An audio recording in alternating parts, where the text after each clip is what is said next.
7 is green. What's up fam? For today's video, tuturuan ko kayong magluto ng ginataang tilapia. First thing to do is magprito ka ng isda.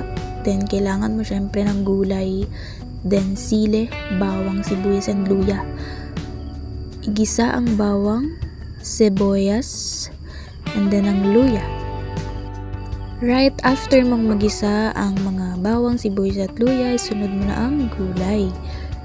Kailangan mong igisa ang gulay para mahaba ang buhay, charis. Then after that, isunod mo na ang gata. So ayan, salain lang natin para hindi sumama yung mga nyog. O kaya naman ay yung sapal na Diba hindi pa tapos pero pwede na yan. Charot.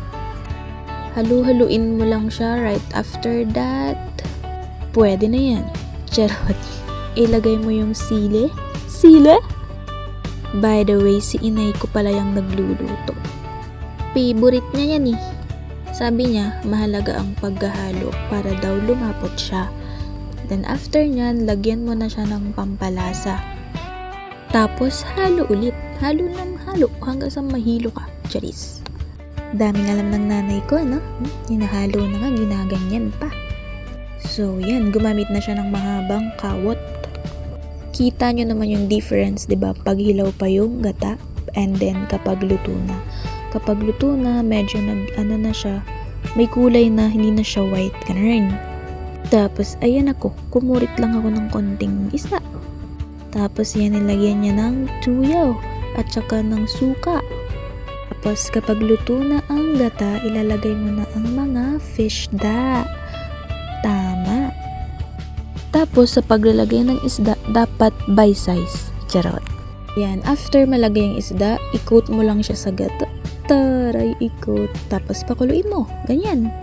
Tapos hanguin mo na kasi baka maiga ang gata. Tapos kain na. Yay! Thank you po, Lord.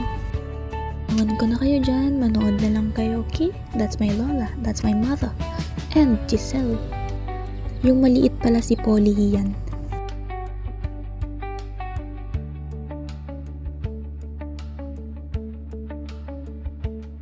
Ako na yan, fam. Yung kumukuha na yan. Yung maganda na yan.